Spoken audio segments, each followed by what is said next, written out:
Mi mamá le dediqué y le dedico gran parte de lo que fue mi formación y vida deportiva. La vieja que estaba ahí metida en la gradería, que me abrazaba en los triunfos, en las derrotas. A mi entrenador le pagaban 60 y a mi preparador físico 40.000. Y entre ellos dos me formaban y me trabajaban psicológicamente, me trabajaban físicamente. Yo corría con zapatillas de plástico, o sea, y corrí con y los récords de Chile de 100 y 200 actuales son con zapatillas de plástico. No solamente tenía que hacer las cosas bien, yo las tenía que hacer excelente. Y entre lo bueno y lo excelente hay una tremenda diferencia. Antes de correr cada carrera yo repasaba más o menos una hora y media cada uno de los detalles de los entrenamientos. Hay que darle nomás, no esperar. La vida del deportista es súper corta. A los 26, 28 años, según el deporte que hagas, ya pasas a ser viejo.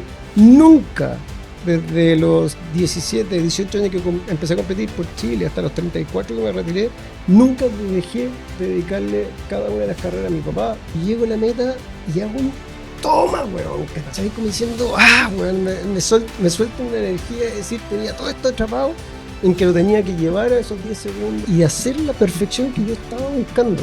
Visualiza que te van ganando y en esa visualización yo voy pensando cómo lo voy a pasar, en qué momento lo voy a pasar. Entonces estoy así, Y el dolor también de sentir ese abandono que te comentaba antes por parte del Estado, que pasaste a ser un gallo que creo, pero de un día para otro pasáis a ser nadie. Lo que fuera necesario, en el fondo, como te digo, vendía papas, palta, enciclopedia, de esa época, imagínense cómo me cambié, hoy día ya no existe eso. Me ganaba lucas para mantenerme entrenando enero, febrero, marzo, pero les ponía fotos corriendo contra un caballo, que fue la primera persona del mundo en ganarle un caballo de carrera en el club hípico, de los 17 hasta los 20 años, que es una etapa muy importante. Y por eso se dice siempre que la universidad es la tumba de los deportistas acá en Chile. Y esa etapa...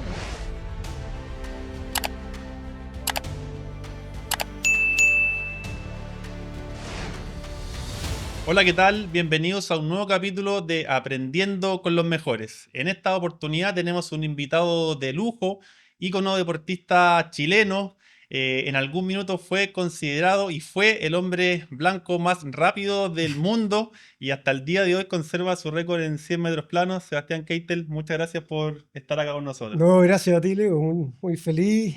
Siempre es bueno además hablar de deporte, vida saludable, ejercicio, etcétera, en un país tan sedentario, con tanto problema de alimentación, y yo creo que de alguna u otra manera personas como tú en este tipo de podcast ponen sobre la mesa problemáticas súper importantes que no son prioridad para muchos. Así que yo feliz.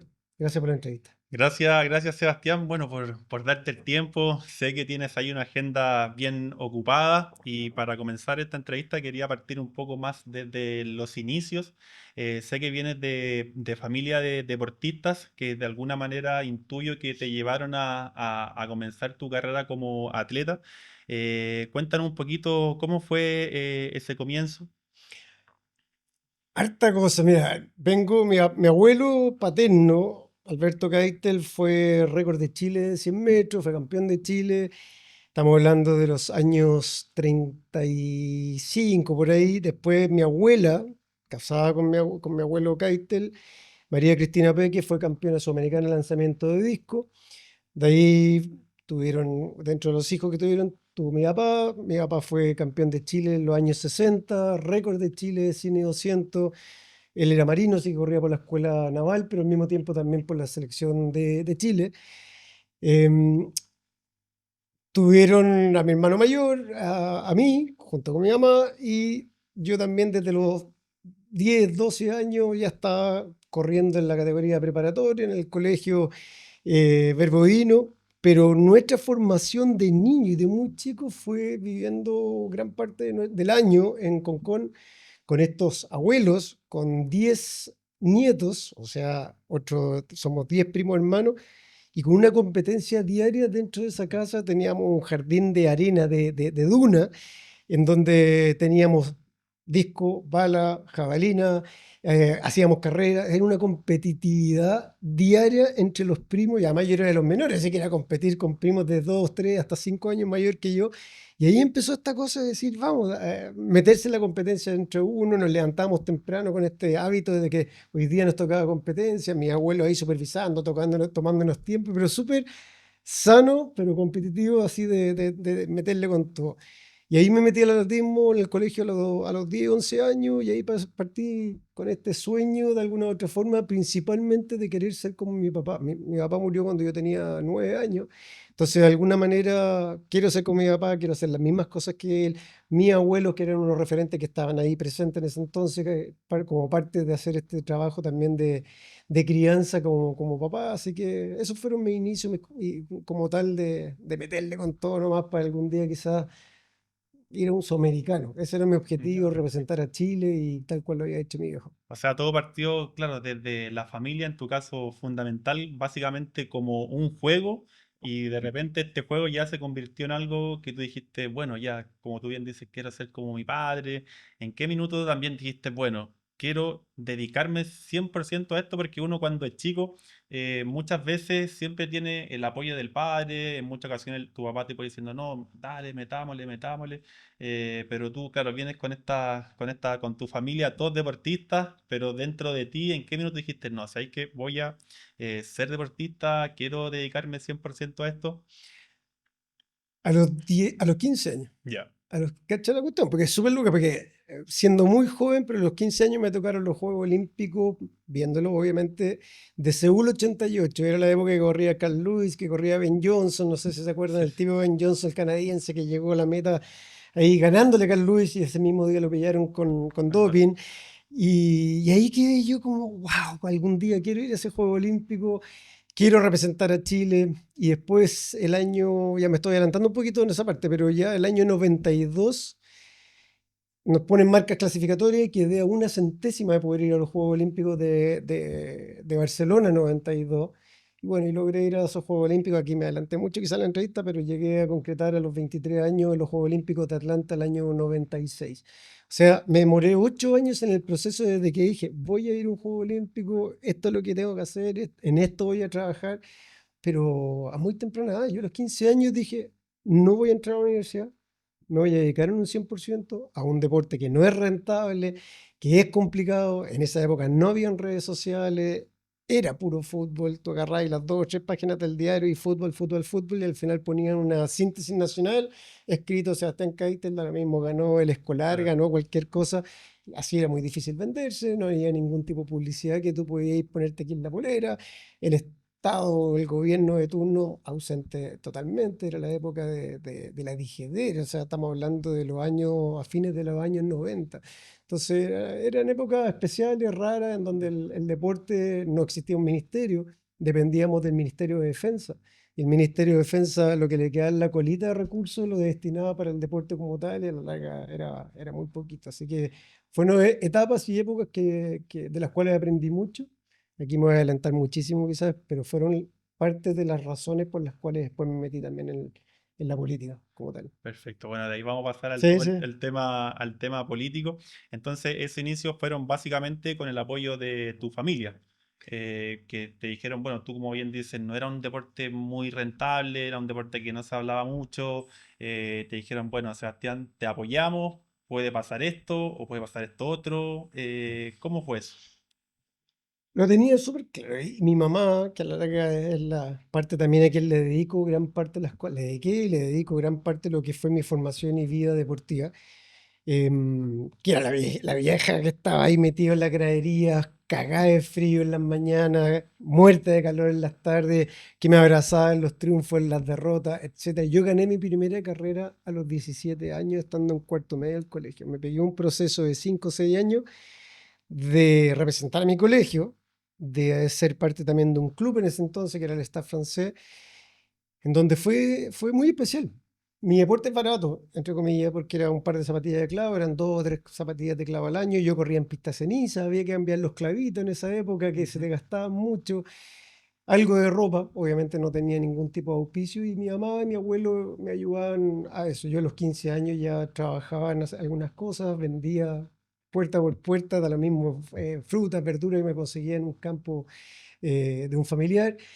Y con eso juntaba ciertas luquitas, y con eso de repente me iba a Córdoba, a Santa Fe, cerca de alguna otra manera de Chile, a Mendoza, y ahí tenía mis primeras competencias internacionales, pero con el apoyo de mi vieja y nunca dependiendo de lo que iba a pasar con una ayuda posible de parte del Estado chileno, del gobierno, a través de sus escasas políticas públicas que existían, que a la larga incluso eran muy discriminatorias, incluso estaban enfocadas en X deporte, pero principalmente quizás deportes colectivos que les podían generar un beneficio como país, un retorno como tal. Em, y en ese deporte, el atletismo, que a la larga es individual, que el éxito o el fracaso depende de lo que hagas o dejes de hacer. em, no sé, fue especial, momentos ricos, pero de los cuales aprendí mucho y a la larga yo creo que me sirvieron para tomar gran parte de las decisiones futuras y a la larga yo creo que gran parte de los éxitos que llegaron fue de esta formación más difícil, enfocada en una dedicación hacia mi familia, pero también un esfuerzo, un sacrificio y una perseverancia y una dedicación en conjunto con mi entrenador y conmigo. Y a la larga él pasó a ser una imagen de paternal tal vez. Entonces, Perfecto. Sebastián, bueno, el atletismo es un deporte particular en relación a otros deportes, como tú bien decías. Te preparaste muchos años para una carrera que dura 10, 11 segundos. Te preparas mucho tiempo en relación a otros deportes, ya sea el fútbol, puedes ir perdiendo un tiempo 1-0, 2-0, pero existe la posibilidad de 45 minutos más de poder revertirlo. En el tenis, puedes ir perdiendo hasta el último minuto, pero también puedes de alguna otra forma revertir ese resultado. Pero el atletismo es algo que son esos 10 11 segundos que si cometiste un pequeño error, ya la carrera fue y todo el trabajo que hiciste durante años de alguna manera quedó desechado. ¿Cómo se trabaja el tema mental? ¿Qué es lo que piensas tú o qué es lo que pensabas tú antes de una carrera? a ver, hay que pensar también, yendo 35 años atrás, que un psicólogo deportivo No no existía, existía, claro. no había nada. Entonces esto era un trabajo diario con este entrenador, con Alberto Labra, que entrené con él prácticamente, no sé, más de 20 años de mi vida. Disculpa, solamente tenías a ese Alberto, ese era tu equipo, tu claro. entrenador. Y Ya. ya teniendo 20 años pude tener un preparador físico que ganaba 40.000 pesos. Eso, a mi entrenador le pagaban 60, el Estado, Ya. y a mi entrenador y a mi preparador físico 40.000. Y entre ellos dos me formaban y me trabajaban psicológicamente, me trabajaban físicamente. No había esto. Claro. No había la manera de grabarte. Con suerte había un par de handicaps que también no teníamos las lucas para comprarlas y era como un privilegio. Entonces era todo a ojo y las salidas de taco y los detalles de biomecánico, el tema de la nutrición. Ya había por ahí un par de nutricionistas, pero también sin mucho expertise quizás a nivel deportivo. El tema de lesiones, sí, había un par de kinesiólogos que de alguna otra forma te podían ayudar, pero no con los mecanismos de ahora. Lo que te decía, yo corría con zapatillas de plástico, o sea, y corrí y los récords de Chile de 100 actuales son con zapatillas de plástico. Con las pocas pistas sintéticas que habían, que estaba la pista del Estadio Nacional, la pista de Playa Ancha en Valparaíso y la pista del actual Roa que en Concepción, pero nada más. Entonces era un privilegio poder tener zapatillas relativamente buenas, tener una pista de atletismo que nosotros la usábamos los días jueves, porque el resto de la semana yo entrenaba en ceniza.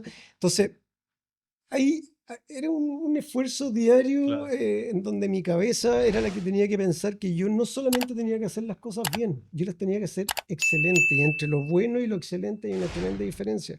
No podía cometer errores. Un error en 10 segundos es 2, 3, 4 lugares más bajo, entre 5, 10, 15 y 20 centésimas de diferencia.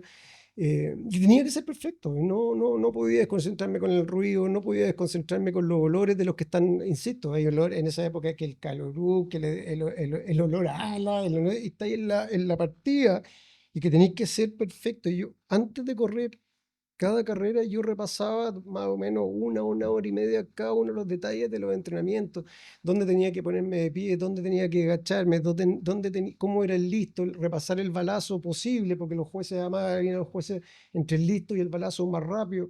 Yo tenía que focalizarme, Utilizaba muchas técnicas de visualización. pero Ah, aprendí claro, de... fue autogestionada, autoentendida, autoaplicables y tenía que regular todo. No había creatina, no sé, no, vitaminas, con suerte tenía ahí un multivitamínico que compráis en alguna farmacia o algún familiar iba a Estados Unidos, más allá de decirle me pueden traer unas zapatillas de clavo, me pueden traer un multivitamínico que sea quizás mejor. funcionábamos así, era una cuestión súper arcaica. Y por eso de repente hoy día, ya en los 2025, escuchar de repente muchas quejas de deportistas, digo, ya, pues, tienen hoy día recursos del Estado. ¿Suficientes? No, nunca van a ser suficientes. Tienen temas de nutrición, tienen psicología, tienen infraestructura, tienen zapatillas de fibra de carbono, tienen de todo. ¿Que es difícil? Es difícil. Pero este es mi pasado, se los cuento y les digo, el de ustedes ¿es más fácil que el mío? No. ¿Qué es lo que logré? Éxito, fracasos mucho. Yo de los fracasos aprendí muchísimo. Pero entonces sigan para adelante, no se detengan en esperar si los gobiernos o el Estado los va a ayudar, sigan para adelante. Obviamente hay deportes mucho más caros que dependen de un bote, Claro, dependen de, pucha, no más sé, es recursos. complicado. Los deportes de invierno que están focalizados y justamente para gente que tiene recursos económicos. Hay deportes que todavía están muy masculinizados y de repente las mujeres están entrando y tienen un grado de discriminación. Entonces, hay que darle nomás, no esperar. La vida del deportista es súper corta, a los 26, 28 años, según el deporte que haga, ya pasas a ser viejo. ¿Y para qué decirte qué es lo que hace el Estado chileno ya con los deportistas que están en la última? Tú pasaste a ser un producto para ellos y después Claro. que terminas pasas al olvido y eres absolutamente desechable. Sebastián, en algún minuto nombraste el fracaso, que tuviste muchos fracasos. Mm. ¿Cómo tú afrontaste tus fracasos? Yo tengo, y un poco la pregunta anterior, tenía y tengo una cabeza, yo creo que súper fuerte y dura. De esos fracasos fui capaz de entenderlos, superarlos, mejorarlos y poniéndome siempre, siempre un objetivo a corto, a mediano y a largo plazo. Muchos de esos objetivos no los logramos cumplir. Un pequeño tirón, yo me agarraba mucho los isquiotibiales y los aductores. Un pequeño tirón, tenía un campeonato 10 días después y fregaba. Y tenía que volver a decir, vamos, ¿qué nos ponemos de siguiente meta? Y esos fracasos, que te digo, yo de 20 carreras, con suerte ganaba 3, era difícil, o sea, es fácil de repente, o no tan difícil, llegar a un éxito, pero lo más difícil es cómo lo mantienes, y especialmente en el atletismo, en pruebas como la mía, que tú calculabas 2 o 3 curvas de alto rendimiento durante el año, porque tenías mucha carga, porque tenías que ir soltando esa carga y llegar al sudamericano, volver a bajar descanso, volver a subir las cargas, llegar al panamericano, que eran 2 o 3 meses después, volver a bajar, volver a meterle carga y terminar con, está lo mismo, Juego Olímpico. Entonces, hacer eso y calcular todo para llegar a la perfección y hacer las cosas de manera excelente era complicado, pero por eso te digo, el perder, el lesionarme, el fracasar los objetivos que yo me iba planteando, tenía que tener la capacidad de volver a decir, vamos, y si me ganó este, si me ganó este otro, y si me ganó este otro, bueno, la próxima hay que sacarle la cresta. Oye, el de al lado es de raza negra, es gringo y no sé qué, medían 15, 20 centímetros más que yo. Yo mido 1,70 m, pesaba 68 kilos, 69 kilos, quizás en la época que corría.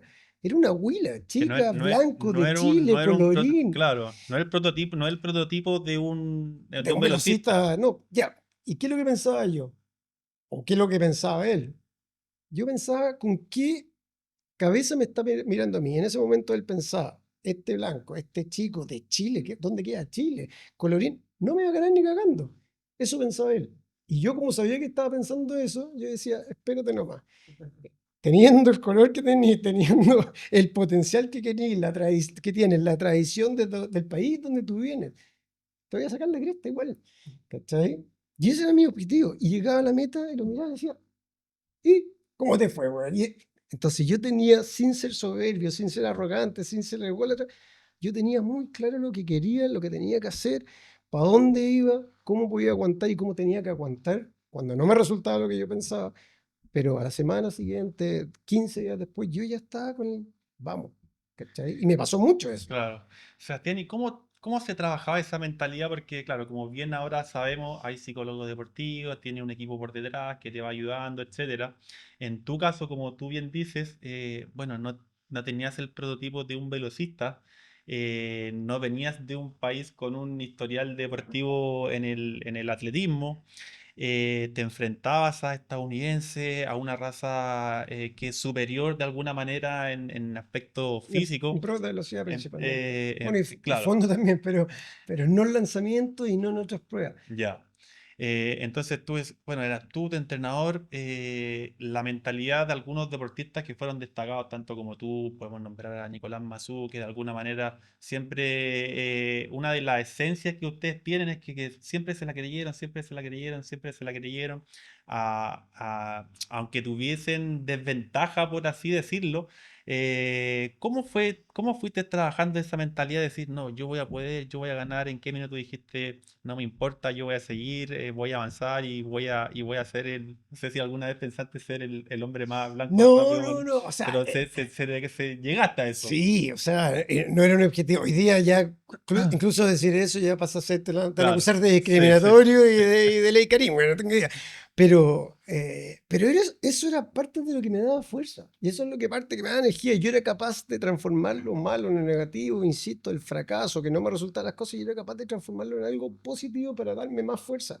Nunca desde los 17, 18 años que empecé a competir por Chile hasta los 34 que me retiré, nunca dejé de dedicarle cada una de las carreras a mi papá, que le pedía, viejo, vamos, cuídame, dame fuerza, dame puta, la energía para poder tener éxito y eso. Si no me iba bien, terminaba y decía, gracias papá, me mantuviste sano y vamos con la siguiente. Nunca dejé de pensar en lo que te comentaba antes, en mi vieja para ahí, en mis dos hermanos. Mi mamá tuvo un segundo matrimonio y tengo otro hermano más chico, y estaban ahí y yo llegaba a la meta y lo primero que hacían me tiraron una bandera de Chile. Si ustedes ven carreras mías, en gran parte de ellas yo llego a la meta y hago un toma, weón, ¿cachai? Como diciendo, weón, me suelta una energía de decir, tenía todo esto atrapado en que lo tenía que llevar a esos 10 segundos y hacer la perfección que yo estaba buscando. Y lo que te digo, yo me sentaba 1 hora y media antes de correr, más allá de que para correr 10 segundos yo calentaba 1 hora y media.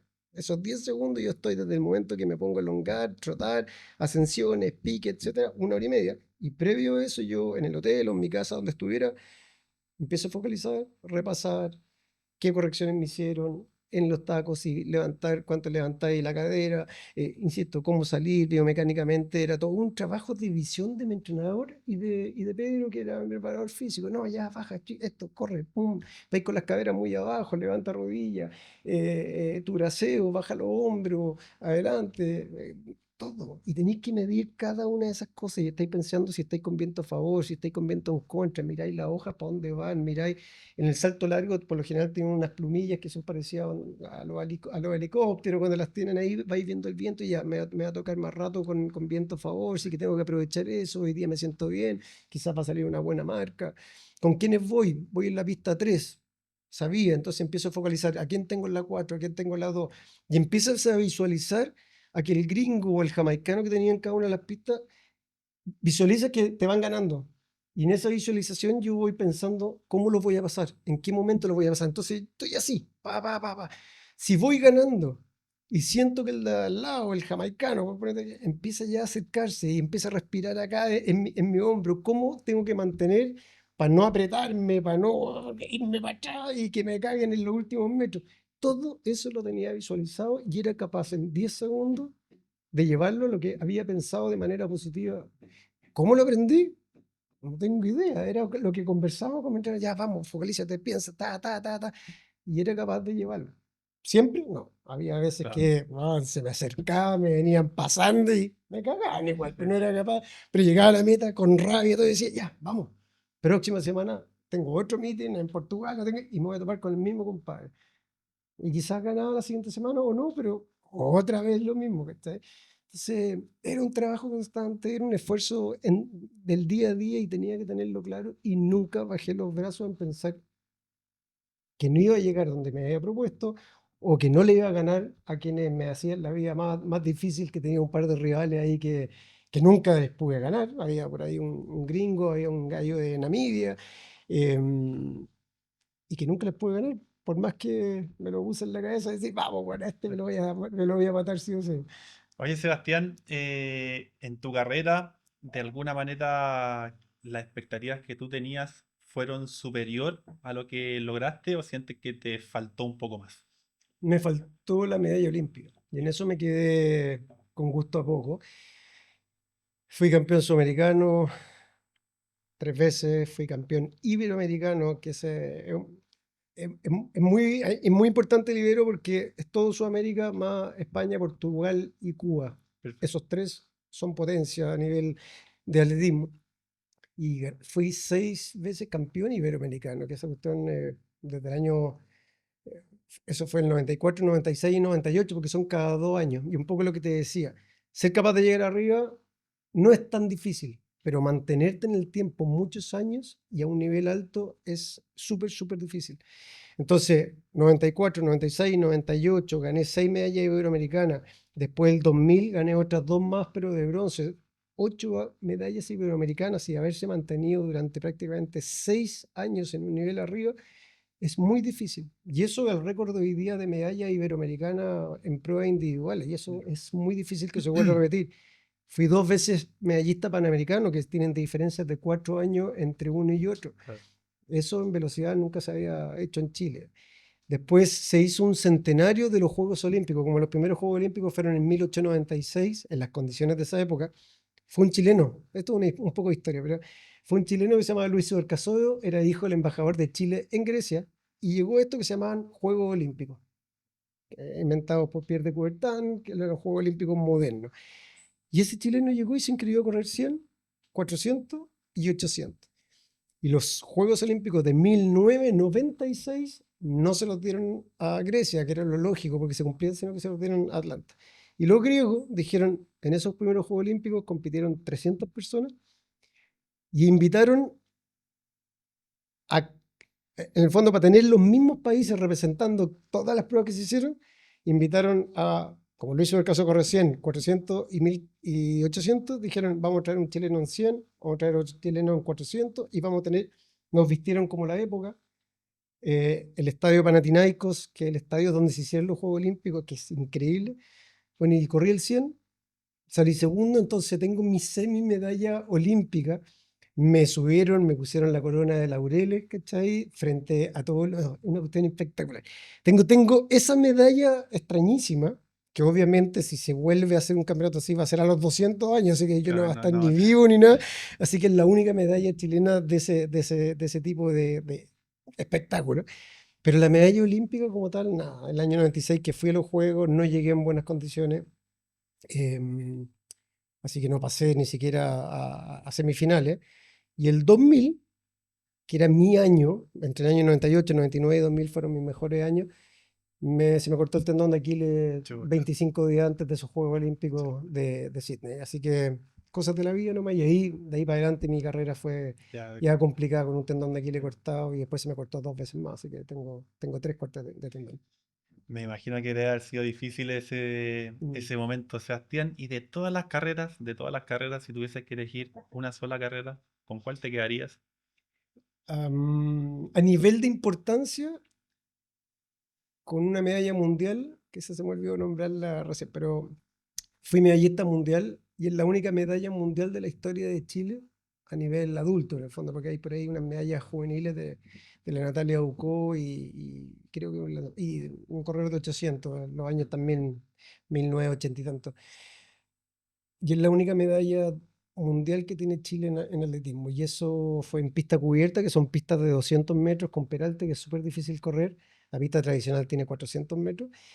Y nada, pues increíble. Así que. Vi ese video, vi ese No, video. y además, es una cosa también como anécdota. Yo tengo más historia que papelucho, pero llego a la meta y ya por tirarme así y tratar de ser medallista, me saqué la Te cresta, caíste me la... quebré el escafoide. Así Oh, que.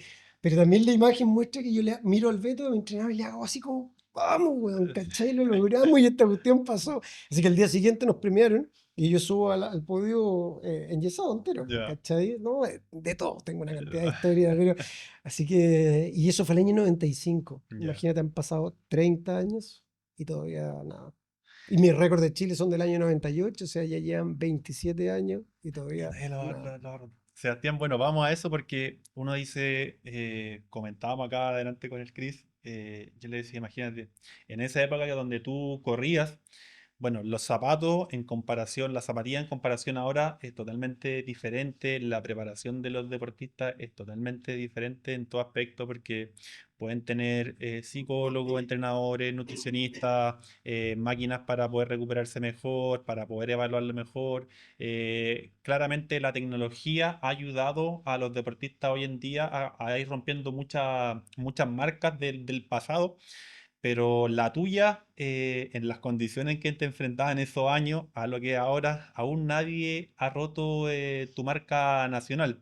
¿Por qué crees que todavía nadie lo hace?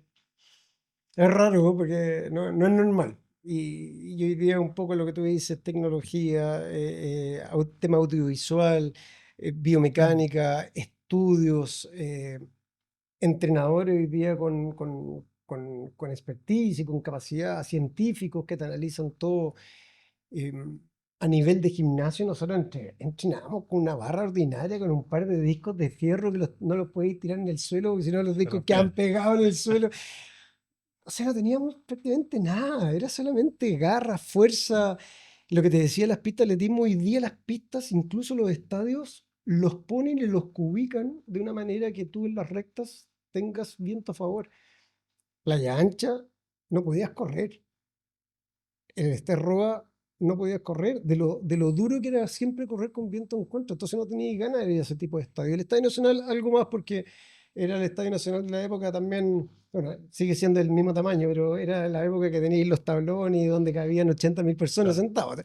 Pero el Estadio Nacional algo de viento a favor entra y un poquito más. En 100 metros, insisto, más allá de todos esos detalles que hemos conversado, el tema del viento ayuda muchísimo y por eso está legalizado hasta cierta cantidad de Claro. viento y también el tema de la altura. Si tú te vas a correr a más altura, cosa que en Chile, en Santiago estoy corriendo a 600 metros, San Carlos Apoquindo, que no existía la pista en esa época, pero ahí corría a 850 metros, pero ya cuando te vayas a 1500, 2000 metros, ya la densidad del aire es menor, entonces tú también te desplazas más rápido y las pruebas de velocidad y de saltos siempre se puede rendir mejor. Pero yo lo miraba, insisto, era lo que había en la época, más allá de que uno pensaba, ojalá esto en 20, 30 años cambie. Así es, ha cambiado, ha mejorado, tecnología, recursos, infraestructura. Hoy día está lleno de pistas a lo largo de todo Chile. Yeah. Que las abran, difícil muchas veces porque los mismos alcaldes o alcaldesas de turno construyen la pista, la tienen cerrada prácticamente de lunes a viernes y el día sábado y domingo la abren para que entren a jugar fútbol y mientras tanto las pistas quedan ahí, se ganan proyectos del Estado, se construye, pero muchas veces no lo prestan a la comunidad y es difícil formar personas. A nivel de colegios públicos, a colegios subvencionados, que son prácticamente entre ambos, son el 92%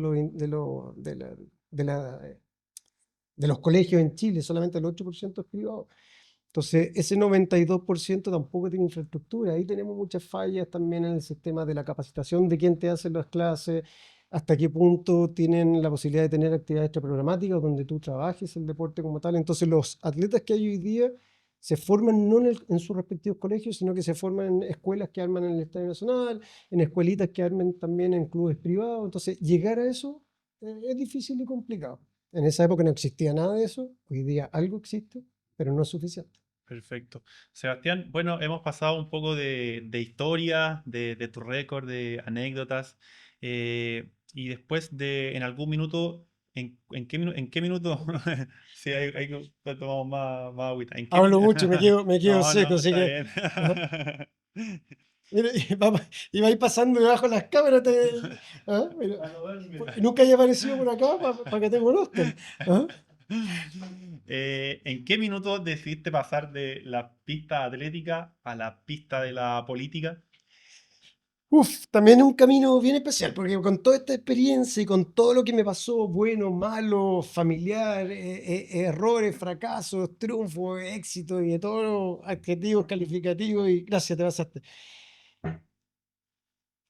El año 30 el año 34, a los 34 años de vida, en el fondo, dije, ya tengo que colgar las zapatillas, fue la última vez que corrí por Chile, ya no clasificaba ni siquiera para las finales, clasificaba para representar a Chile porque de alguna u otra forma seguía teniendo buenos resultados a nivel nacional, pero internacional era más complicado. Claro. Entonces cuando te iba a un sudamericano y te ponían de nuevo con todos estos especímenes que eran increíblemente buenos y llegaba el brasilero, llegaba el argentino de esa época que era uno de mis rivales específicos, me costaba llegar hasta la Ya. final. Entonces a los 34 años ya llegué, colgué zapatillas con todo el dolor de mi alma y el dolor también de sentir ese abandono que te comentaba antes por parte del Estado, que pasaste a ser un gallo que creo humildemente que le diste harta alegría al país, a mucha gente, pero de un día para otro pasáis a ser nadie. Porque, disculpa, porque en ese, cuando ya tu carrera estaba en ascenso, cuando ya estabas compitiendo a gran nivel, ¿tuviste ayuda del Estado? No, el sueldo más alto que llegué a tener, que son los famosos PRODAR, en esa época se llamaban los top. O sea, así se llamaba, el que te dan una cierta beca del Estado. Yo lo que más llegué a ganar fueron 120 lucas, Y eso ¿cachai? te lo dieron Por un año. por un año. Era un año y después te lo renovaban si es que habías tenido Perfecto. resultados durante ese año. ¿Y quién accedía a ese? Los que eran determinados medallistas en ciertas competencias. En el fondo, si erais medallista sudamericano, te pasaban 80 lucas. Si erais medallista panamericano, 100.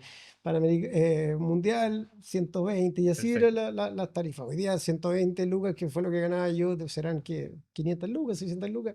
Hoy día algunos deportistas medallistas olímpicos ganan 2,5 millones, 2 millones, 1,8 millones, 1,6 millones. O sea, O está sea, mucho mejor ya, hoy o sea, en día. comparación a tu época, a lo que es hoy en día, ha Claro, y mejorado las condiciones. éramos 120 personas que Ya, podíamos tener perfecto. pruebas, hoy día son casi 1.000. Y en ese minuto, tú como atleta, ¿cómo solventabas tu carrera? ¿Cómo lo hacías Mamá, mamá? abuelo, Ya, materno, y yo que salía salía a hacer lo que fuera necesario. En el fondo, ya. como te digo, vendía papas, palta, enciclopedia, de esa época, imagínate cómo me cambié, hoy día ya no existe eso. Eh, Durante todo diciembre vendía tarjetas de Navidad y con eso me ganaba lucas para mantenerme entrenando enero, febrero, marzo. Y yo me las iba arreglando, no me quedaba, no me detenía y seguía avanzando. Y insisto, por eso te dije antes, no se queden a la espera de que alguien los pueda llegar y apoyar, porque en esa espera se pierden meses y años de esta corta carrera deportiva que uno tiene. Entonces, volviendo a tu pregunta, yo a los 34 años me retiro. Yo ya venía con una depresión súper grande. Yo soy bipolar y soy bipolar hace 27 años, 28 años. Y que se me gatilló con el corte de tendón de Aquiles a los Perfecto. 28. Me significó, dentro de esa gatillada de salud mental, me significó perder a mi señora. Yo estaba casado, yo me casé a los 23 años, yo ya fui papá. Me casé a los 23 años con una ex atleta también que tenía el récord de Chile de 100 y 200. Tuve 6 años de matrimonio muy lindo, pero como se me gatilló esta depresión en donde me sentía que no era nada ni nadie, me separé. Empecé a fracasar, como te digo, en mis resultados deportivos. Aguanté 5 o 6 años, me retiré a los 34. Me encerré de los 34 a los 36 en mi casa, no quería salir, con una depresión gigantesca.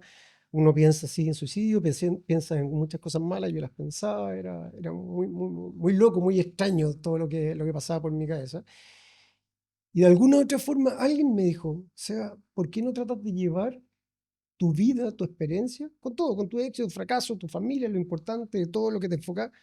Llévalo a compartir esto con niños, con jóvenes, con universitarios, quizás con empresas, con lo que sea, y de eso también puedes hacer quizás eh, algo donde te genere ingresos económicos. Y así empecé a los 36 años, y durante 8 años hasta los 44 me dediqué a ir a escuelas públicas, a escuelas subvencionadas, universidades. Muchas de las cosas que hacía eran absolutamente gratuitas, y me sentaba con un grupo de 20, 30, 40 niños, les contaba todo esto, les llevaba fotos, imágenes, videos de este ya viejo. Yo tenía 36 años, 38 años, 40 años, y decían: ¿quién es este viejo pelado que nos está hablando? Pero les ponía fotos corriendo contra un caballo, porque fui la primera persona del mundo en ganarle un caballo de carrera en el club hípico. Y quedaban así ya, le hacía llamar la atención, no se les llamaba la atención con algo, ya, y se ponían un poquito ya más a decir: ya, el viejo este le podemos creer. Eh, y así era. Entonces, durante 8 años llevaba esta vida, pero de una manera conversada, hablada. Era un poquito, era de conversar más de mi vida, pero yo siempre les decía: oye, acá me preguntan, ¿qué quieren saber? ¿Cachai? Claro. Y a los, bueno, y a los 44 años, pero un poquito antes, yo ya venía con el pensamiento de decir: ¿por qué no meterse a este raro, extraño y duro espacio que es la política. ¿Y producto de qué?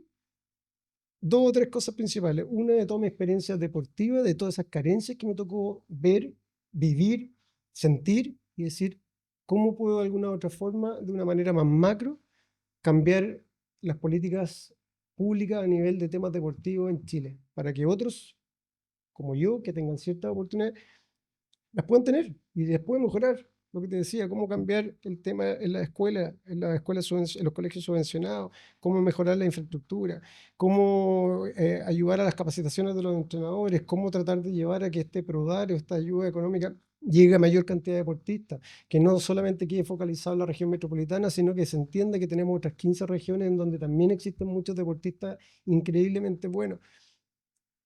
Otra de las razones fue una enfermedad de un hermano mío, tenía esclerosis lateral amiotrófica, una enfermedad considerada rara, y teniendo eso y entendiendo que no existía ningún tipo de apoyo por una ley Recarte-Soto, el auge, etcétera, de decir, ¿cómo, qué injusticia esto? Claro. Nosotros como familia sí podíamos financiar a mi hermano con su enfermedad, pero el 95% de la familia en Chile no lo puede hacer, entonces dije, chuta, ¿por qué no existe eso?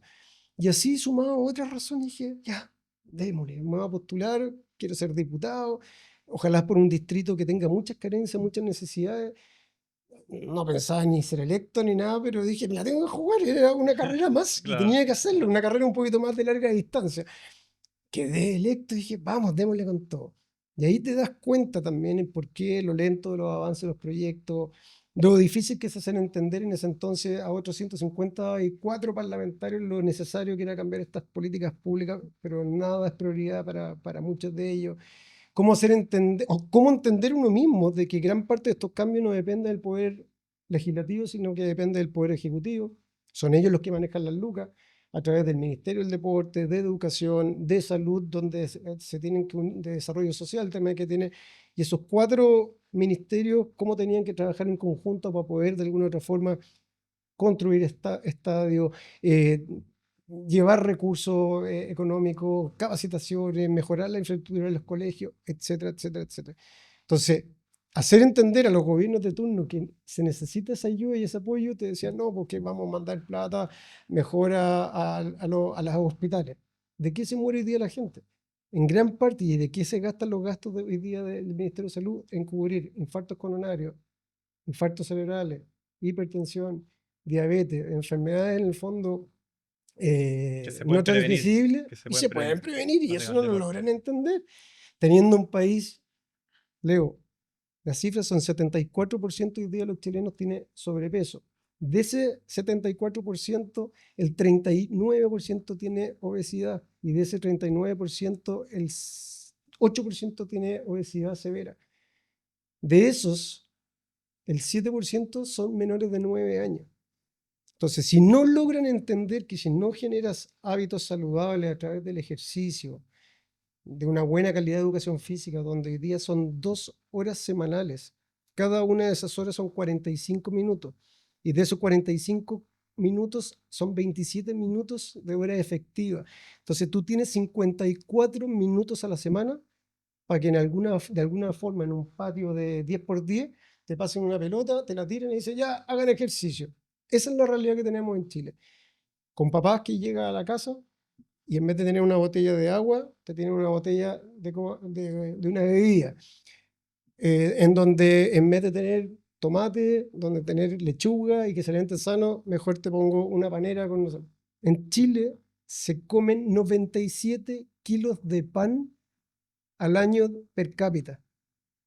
97. ¿Y sabes cuánto se come de legumbre? 2 a 3 kilos Ah, de legumbre al año. Entonces, tenemos un país absolutamente con prioridades. Yo entiendo la seguridad, la salud, la educación, el trabajo, etc. Son muy importantes. Pero ¿cómo llegamos a cada una de esas cosas? prevenir. Tenemos un tema de la vejez. Hoy día ya cada vez sabemos que hay menos niños naciendo y cada vez tenemos más personas adultas mayores. Y cada vez llegan a una edad más alta. Las mujeres llegan en promedio a 81 años y los hombres a 79 años. Pero ¿en qué condiciones llegan? Más allá del tema pensiones, etcétera, que no voy a entrar en temas tan políticos, pero ¿en qué condiciones físicas llegan? Las Perfecto. tasas de suicidio de adultos mayores son gigantescas, gigantescas, lo que pasa es que las pasan por muerte natural. Pero adultos mayores que tienen una calidad de vida donde se sienten un gasto para la familia, la salud mental en Chile, que nunca se habla y nunca se trata, y por eso yo lo digo siempre públicamente, mi experiencia como una persona bipolar, los gobiernos de turno o el Estado en general no invierte en eso, no ayuda, y hoy día el 27% de la población chilena dice, diagnosticada o no diagnosticada, es lo que se calcula que tiene problemas en su salud mental. Entonces, tenemos prioridades en base a eso muy equivocadas, y a la larga es cómo trabajar a través de políticas públicas que sean realizables por un legislador y que sean acompañadas y financiadas, porque el Ejecutivo es el que maneja los recursos económicos. Entonces, si no hay un trabajo entre ambos y darle una prioridad y ser capaz como legislador de poner las cosas sobre la mesa, de poner una realidad de lo que pasa en Chile, es muy difícil. Sebastián, tu objetivo principal, ahora que ya de alguna manera está en este mundo, sabes cómo funciona, lo entiendes desde adentro, porque uno desde afuera puede opinar, puede decir ciertas cosas, pero uno cuando está en la interna ve cómo funciona. ¿Cuál es tu objetivo principal en tu labor ahora? Pero tuve esos 4 años como diputado, logré sacar adelante, insisto, en conjunto con el Poder Ejecutivo, algunas cositas bien interesantes.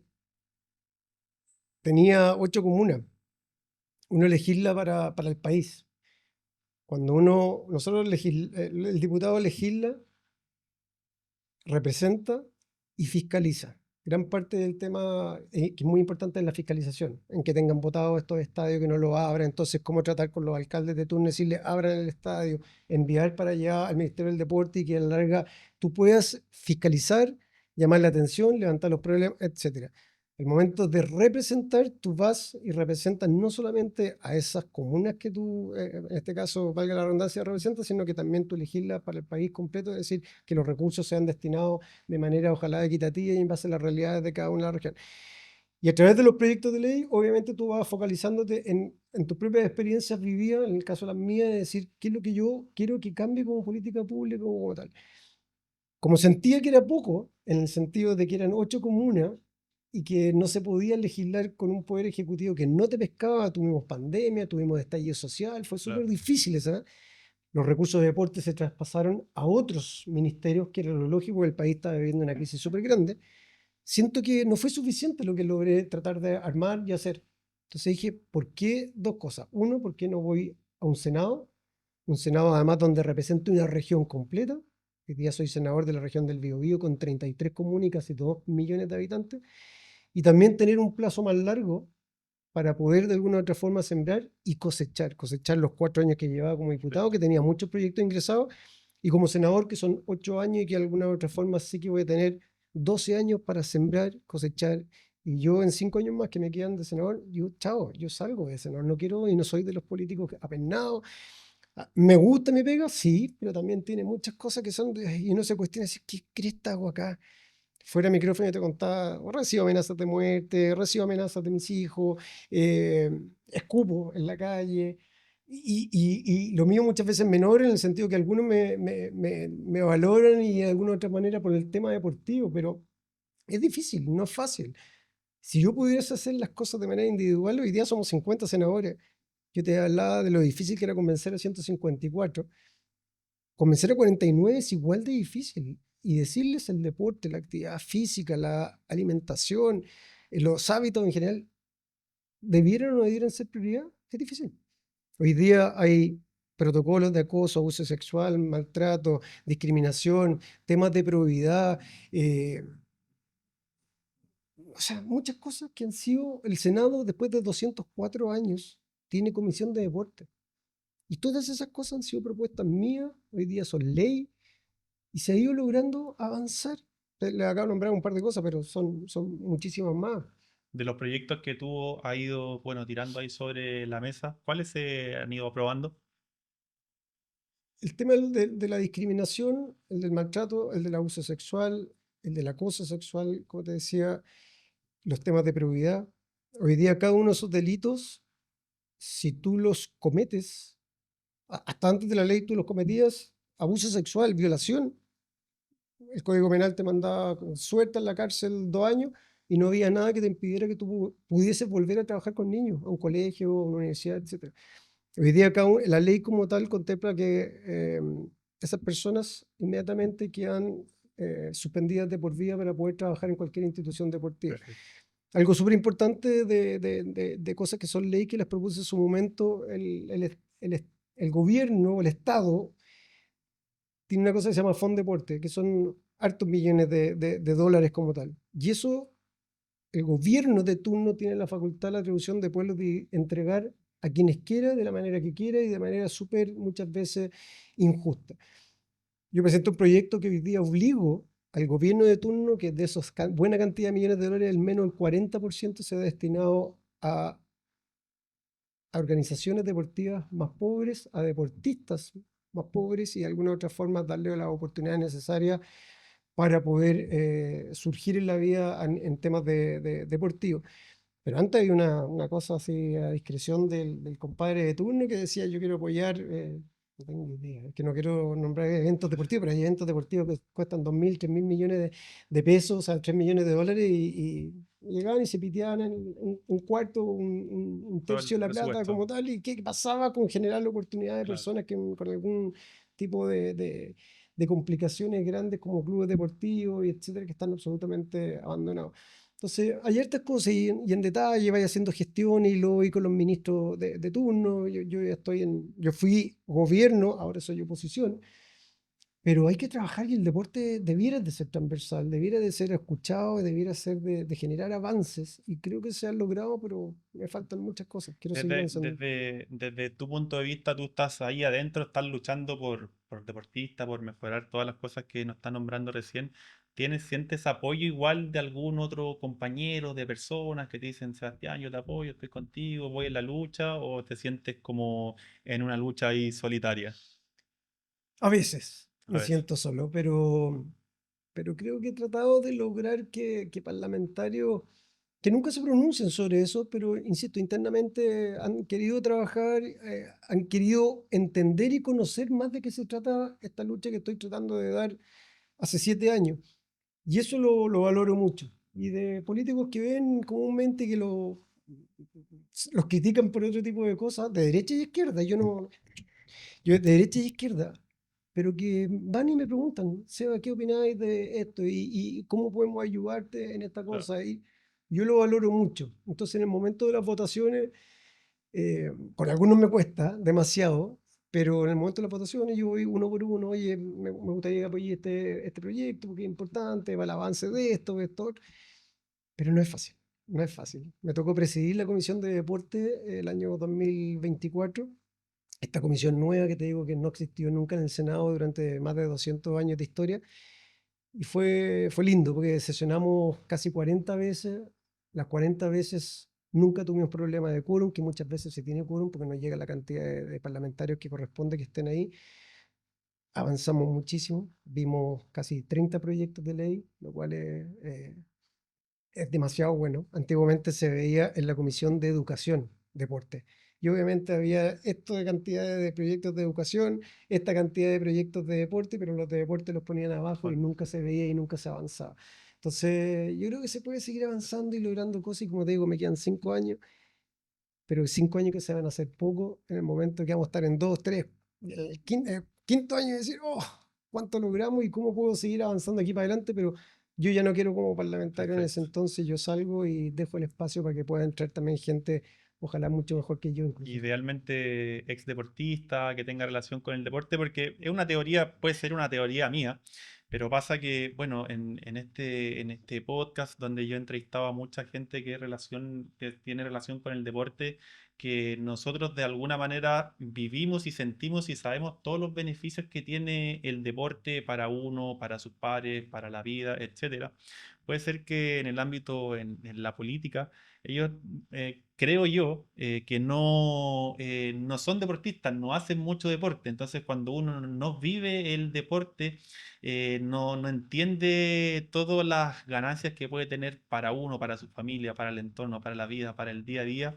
Es difícil entenderlo y lograr como llevar esto a algo más potente, más grande. Sí, pero ahí tengo una pega extra, que la tomo con mucha responsabilidad y con muchas ganas de lo que te decía recién, cómo también trato de convencer, trato de que se entienda bien, de educar a ese parlamentario, como trato de hacerle entender de que sí es una prioridad por los niños, por los jóvenes, por los adultos mayores, por el poder evitar este gasto en salud. El Ministerio de Salud es uno de los ministerios que más recursos recibe de los veintitantos ministerios. Y el ministerio que menos recursos recibe es El el deporte. deporte. Piensen que cultura, que es igual de importante, tiene un presupuesto 3 veces más grande que el de deporte. El de deporte son el 0,2, no el 2%, el 0,2 del presupuesto de la nación año a año, de estos ochenta y tantos. Sí, creo, ¿Y cuánto sería un porcentaje idóneo? no sé, no sé al menos el 1%. O Por lo sea, menos. al menos. O sea, es quintuplicar lo que hoy día se entrega. ¿Cachai? Pero siempre dicen, no, es que también necesita educación, necesita salud. Y entiendo, sí, también es muy importante. Pero lo que trato de enseñar, educar y poner sobre la mesa son las reales problemáticas que tenemos hoy día en temas de alimentación, en temas de ejercicio, en temas de salud mental, etcétera, que el deporte es la gran solución para eso, para mejorar el sedentarismo, para De mejorar la prevenir. obesidad, las enfermedades no transmisibles, etcétera. Entonces, hay que avanzar, pero hay que ser positivo y por lo que me enseñó el deporte, seguir en la pelea, seguir luchando y yo creo que vamos a lograr y sacar adelante. Entonces, ¿quién me reemplace el día de mañana? Ideal que de alguna u otra manera, mira, está la Erika Olivera en la Cámara de Diputados, estoy yo en el Senado, somos creo, los dos primeros deportistas olímpicos que somos parte del Congreso chileno en toda su historia, y me encantaría que llegue más gente, y yo creo que hay mucha gente muy capaz, con ideas claras y con una lucha clara de poder sacar a Chile de la crisis que vivimos, que esta gran pandemia en temas Claro. de salud mental, de De todo. alimentación, de deporte, etcétera. Y esa para mí es la verdadera pandemia, lo que pasa es que nadie habla porque Se o no es esconde. popular, o no les da voto, o tratan de hacerle entender que es una cosa secundaria y a la larga es porque no lo entienden. Entonces ahí tengo una pega adicional de tratar de educar. Seguimos con la lucha. Sí, siempre. Sebastián, Ujú. el tema, bueno, los deportistas ahora, ¿cómo ves el deporte a futuro en Chile? Tengo que ser positivo, ver el vaso más medio lleno No, lo y que está. pensar que las cosas van a andar mejor. Ya. Yo creo que los mismos resultados internacionales, desde la escala del sudamericano hacia arriba hasta un Juego Olímpico, han mostrado mejores resultados. Ahora, esos resultados son producto de una política pública en donde agarraron a ese niño, a esa niña y desde ahí lo empezaron a trabajar, o es el resultado de, una vez más, el bingo, la completada o del apoyo de los papás como tal, y fue un trabajo absolutamente propio y no producto de una política pública. Y yo quiero humildemente llegar a que cada uno de los deportistas chilenos a lo largo de sus 16 regiones, con todos los pros y contras, sean producto de políticas públicas. Y no que dependan de si el papá tenía las lucas para comprarle su bicicleta para que haga bicicross o haga descenso, vida o revidea. ¿Es producto de una política pública o del apoyo de sus padres? Yo creo que de sus De padres, sus padres. que ha obtenido después apoyo y temas de recursos a través del Estado, sí, pero cómo parten, cómo se mantienen y cómo llegan arriba, yo creo que principalmente con temas de personales y apoyos de familia, más que de políticas públicas. Entonces, ahí tenemos una cosa que es súper importante. ¿Cómo lo veo futuro? Va a mejorar, debiera de mejorar. Pero al mismo tiempo los otros países también van mejorando, también Claro. van creciendo, entonces uno no tiene que quedarse atrás, tiene que tratar de hacer las cosas mejor para hacer una gran diferencia sobre el resto. Claro, porque lo que se conoce ahora es como, por ejemplo, no hace mucho fueron los Panamericanos, Ujú. donde surgieron nuevos atletas que se dieron a conocer a nivel como nacional, que explotaron, y desde ahí nace como un nuevo apoyo, se ganaron quizás ciertos auspiciadores, cierto dinero para seguir con su carrera, pero claro, todo el trayecto que hicieron lo hicieron básicamente solo, y como se dice, bueno, ahora que ya está ahí en el podio, de alguna manera entra el apoyo. Idealmente que todo ese apoyo previo, que cuando las autoridades de alguna manera cuelgan la medalla, están ahí, se sacan la foto, digan, chuta, esta foto yo también pertenezco a esta foto porque yo apoyé a este deportista desde su inicio. No así Mira, me pongo en la foto para ahora que ella ganó. mira, a mí me gusta harto el tema de los números y por eso les trato de dar porcentajes para que entiendan lo que les pongo arriba de la mesa y puedan de alguna u otra forma evaluar que realmente con cifras. Por eso le hablo de la obesidad, el sedentarismo, etc. Sobre los panamericanos, súper claro, el 80% de los deportistas que llegaron al Panamericano son de colegios privados. El 70% de los que llegaron al Panamericano son de la región metropolitana. Creo que el 75% de los medallistas son de colegios privados. Entonces volvemos al tema de las políticas públicas que están hoy día, son muy escasas, están muy mal distribuidas, están muy focalizadas en algunos deportes y en otros todavía siguen en el abandono. Yo rescato bueno, eso es un parámetro que te da para poder, ojalá, trabajarlo como país, insisto, como Estado, con sus poderes, y que a la larga ese trabajo lo vayamos evaluando es a largo plazo, en los siguientes Panamericanos, que son en 4 años más, y si, es que son en Lima, o sea, que también vamos a tener la posibilidad de que estamos cerca y que podemos mandar equipo completo, pero evaluarlo y trabajar, y que no se nos olvide eso. ¿Tuvimos un buen resultado? Sí, increíble. Tuvimos la posibilidad de que la gente en Chile conociera los deportes. Fue maravilloso ir a ver los deportes de combate, ir a ver el patinaje, etcétera, y los estadios estaban llenos, en familia. La gente entraba de la mano con sus hijos y explicándole, mira, esa es la Martina, mira, ese es no sé quién. Y eso fue increíblemente lindo. ¿Cuánto tiempo nos duró? Que ya según yo ya no Ya, se ya habla pues, mucho. sí, sí, el Hoy momento. día tenemos redes sociales, tenemos un ministerio que está trabajando bien, tenemos parlamentarios que están tratando de sacar adelante muchas cosas, pero nos falta y nos falta mucho. Entonces, esa mentalidad deportista de que nada es suficiente, tenemos que tenerla y que tenemos que seguir avanzando, tenemos que seguir creciendo, pero ojalá poniendo esto como una real prioridad. Y que no se nos olvide eso y no dejemos de trabajar y no dejemos de pelear por ese tipo de causas por las cuales nadie trabaja. Perfecto. Sebastián, bueno, ya Casi me llevamos, tomo el micrófono en mete el agua. llevamos una hora ahí conversando, hemos pasado por tu carrera deportiva, por tu carrera política, por historias de vida. Para ir cerrando esta conversación, ¿qué consejo le podrías dar a algún deportista que quizás no tiene ese apoyo, que quizás se siente solo, que tal vez tiene las ganas, tiene ese deseo, cree que va a ser un deportista destacado? ¿Qué consejo le podrías dar? O sea, eso es importante, lo que acabas de determinar, que tiene que pensar que va a ser un deportista destacado. Si no lo tenía en la cabeza eso y que decís voy a hacer del montón, o qué es lo que van a decir, o que no puedo, que no sé. O sea, tenéis que pensar y tenéis que pensar con esa ganas y con esa energía de decir, me la voy a jugar y me voy a sacar la cresta. Y especialmente en deportes individuales, que insisto, y un poco lo que te dije antes, que es el éxito o el fracaso depende de lo que hagas o dejes de hacer. Y eso va tomado de la mano absolutamente. En los deportes colectivos, si yo me equivoco y el de al lado hizo las Claro. cosas bien, puedo tener igual un triunfo finalmente. Entonces, pero si un equipo, todos piensan así de positivo y todos creen, las posibilidades de éxito son mucho más grandes. Entonces, a eso, a no bajar los brazos, a jugársela hasta el máximo, a no quedarse detenido pensando en que, ay, que nadie me ayuda, que nadie me apoya, que, que los gobiernos son tal y tal cosa, que los políticos son tóxicos.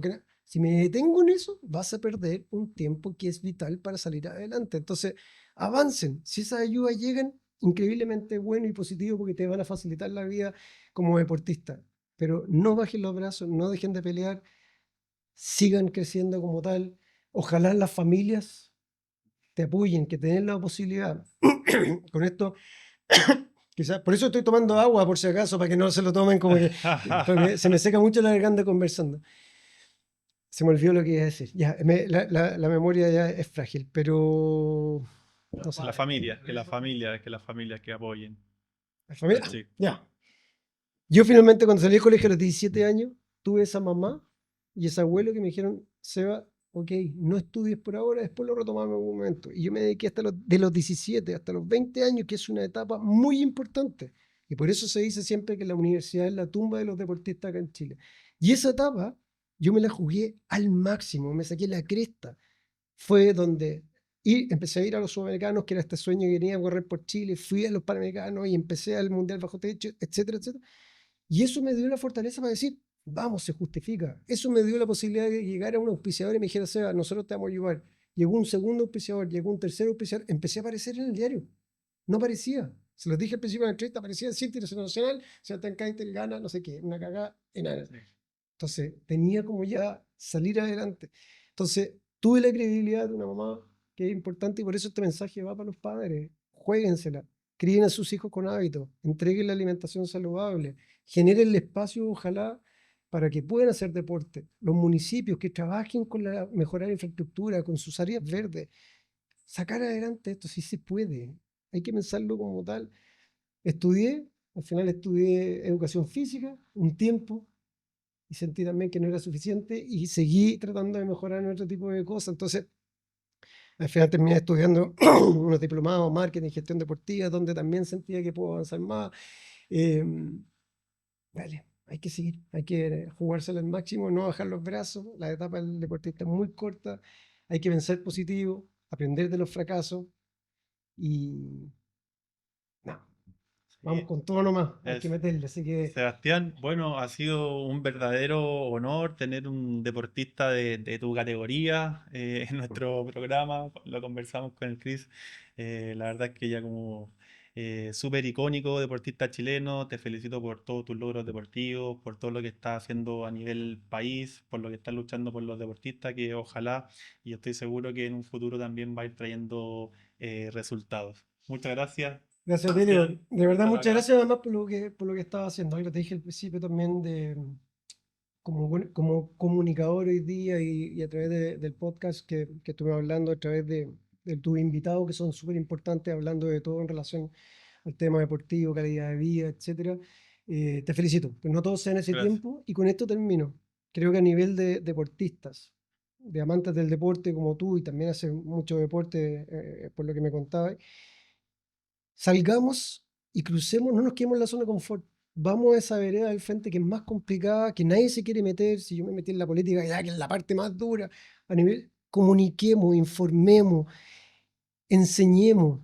Todo lo que nosotros agarremos como experiencia, traspasémosla y motivemos a otros, y especialmente a los niños que hoy día están tan botados, a esos niños que a los 14, 15 años ya están con temas de narcotráfico, consumiendo alcohol. Y si te diera también todas esas cifras, que no te quiero alargar la entrevista, si les diera las cifras de consumo de marihuana, cocaína, en general, después pasan al narcotráfico, consumo de alcohol.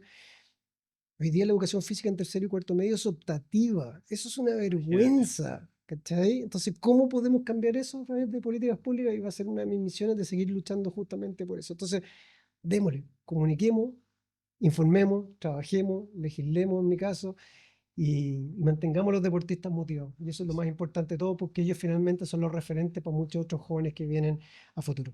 Buenísimo. Sebastián, muchas gracias Ya, ahora sí me nuevamente. despido ya, Nos vemos. ya, Chao. que estén bien, Chao, chao. chao. Chao.